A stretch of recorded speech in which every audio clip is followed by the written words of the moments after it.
بسم اللہ الرحمن الرحیم۔ ایک شہزادہ تھا جس کے ہاتھوں میں سونے کی چھڑیاں تھیں۔ محل کی دیواریں اس کے نام سے کانپتی تھیں۔ خادم اس کی خاموشی سے بھی ڈرتے تھے، مگر اس کے والد نے اسے ایک عام استاد کے سپرد کر دیا تاکہ اسے علم کے ساتھ عاجزی بھی سکھائی جائے۔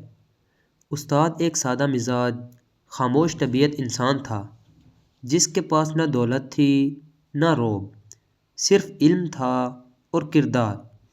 ایک دن سبق پڑھاتے ہوئے شہزادہ بار بار باتیں کرتا رہا، کبھی کھڑکی سے باہر دیکھتا، کبھی استاد کی بات کاٹ دیتا۔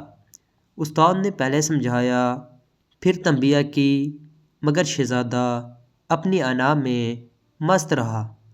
آخر وہ لمحہ آ گیا جب استاد کا صبر جواب دے گیا۔ اس نے بھرے دربار علم میں شہزادے کے گال پر ایک تھپڑ مار دیا۔ لمحہ بھر کو کمرہ ساکت ہو گیا، قلم رک گئے، سانسیں تھم گئیں۔ سب کو لگا اب استاد کی زندگی ختم، ابھی محافظ آئیں گے، ابھی استاد کا سر جھکے گا۔ مگر شہزادہ نے اپنا سر نہیں جھکایا۔ اس نے آہستہ سے اپنا رخ استاد کی طرف کیا۔ اس کی آنکھوں میں غصہ نہیں تھا، بلکہ ایک عجیب سی روشنی تھی، اور اس نے وہ جملہ کہا جس نے تاریخ کا رخ بدل دیا۔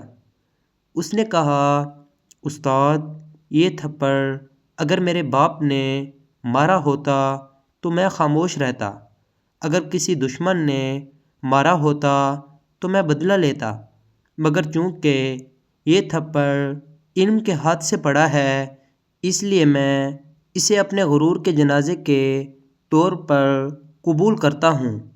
یہ کہہ کر وہ استاد کے قدموں میں بیٹھ گیا۔ کمرہ اشکوں سے بھر گیا۔ وہی محافظ جو خون کے پیاسے تھے سر جھکا گئے۔ استاد کے ہاتھ کانپنے لگے۔ شہزادہ بولا، آج اگر آپ نے مجھے نہ روکا ہوتا تو کل میں تخت پر بیٹھ کر سینکڑوں کو بغیر سوچے تھپڑ مارتا، مگر آپ نے ایک تھپڑ سے مجھے انسان بنا دیا۔ اس دن کے بعد شہزادہ بدل گیا۔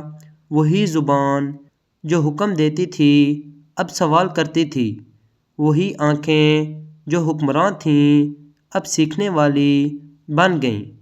استاد نے کبھی دوبارہ ہاتھ نہ اٹھایا، مگر وہ ایک تھپڑ عمر بھر شہزادے کے ضمیر پر لکھا رہا۔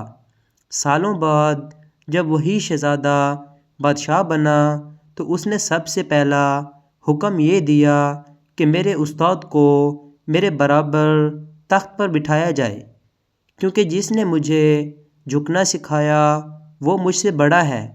اور پھر ایک دن کسی نے اس بادشاہ سے پوچھا کہ آپ نے زندگی کا سب سے بڑا سبق کب سیکھا تھا؟ تو اس کی آنکھیں نم ہو گئیں اور اس نے کہا، اس دن جب ایک استاد نے مجھے تھپڑ مارا تھا اور میں نے پہلی بار خود کو پہچانا تھا۔